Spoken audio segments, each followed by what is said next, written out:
Yeah, I recently came across this tool that Google has recently launched called Notebook LM.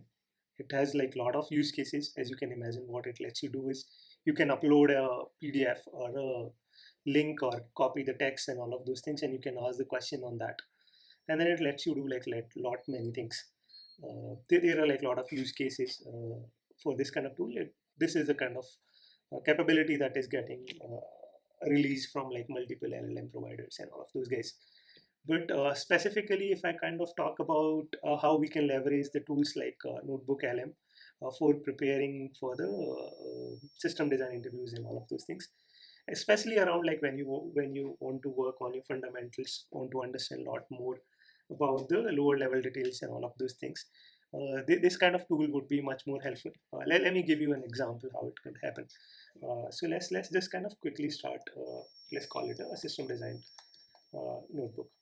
So let's say if you want to learn more about Cassandra, I mean we can go step by step. Let's say I want to learn more about the Cassandra. What I could do is I can quickly download Cassandra guide and all of those things.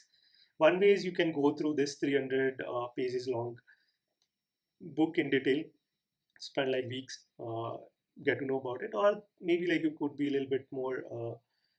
You could take a smarter approach and then probably utilize the tools like Notebook LLMs. So, for example, here I have taken the same file and uploaded it here, just for the recording the video purpose.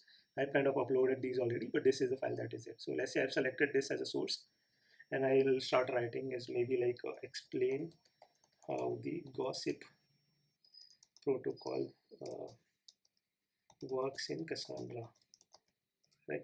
I'll just put it. It will kind of try to fetch all the information around this particular thing. It will try to leverage the LLM capabilities and all of those things. Right now it's slightly slower, uh, but yeah, should be quick, very quickly. But yeah, so as you can see, like Cassandra's gossip protocol is here. So this is what it come in, right?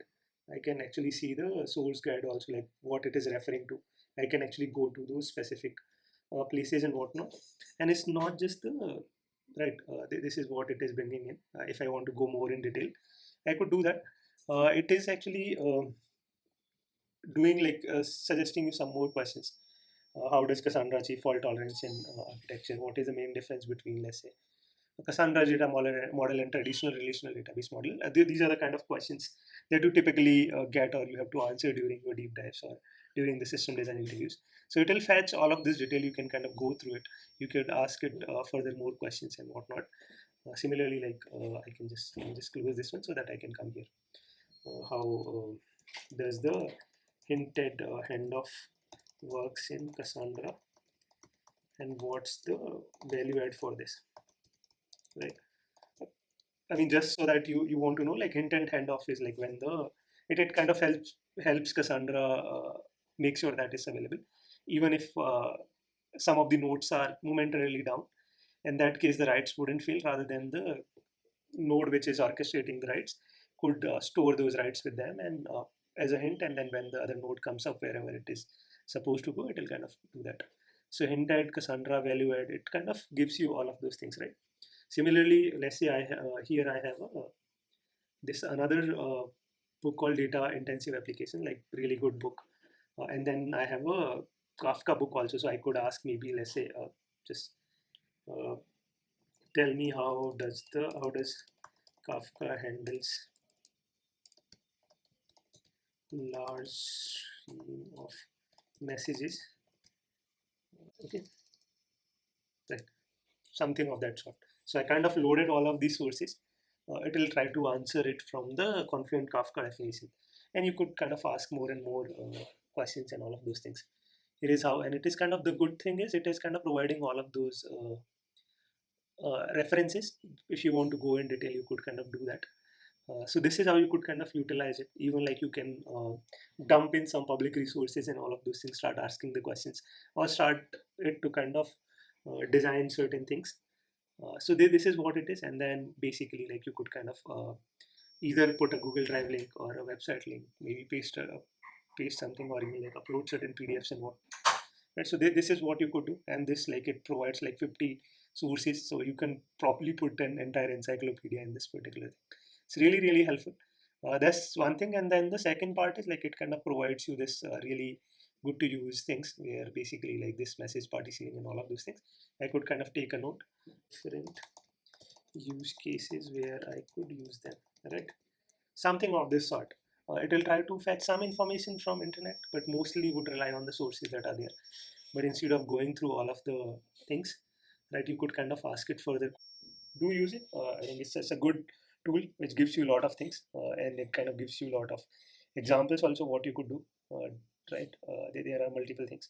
In the conversational way, when you kind of have some basic understanding of the system, you want to go deep into certain things, you could do that. And I haven't tried it, but maybe let's say I would try. Write a simple implementation of the Kafka producer. I mean, I'm just checking like whether it could write the code also. Then it will be good if it could do that. But even if it is not, you could always come back and see how. Wrote the code. There's a simple implementation of cookie, and it's kind of doing the explanation also. So you can assume like how you could kind of utilize it to do various things. It's just a wonderful tool, I would say. You utilize it as much as possible.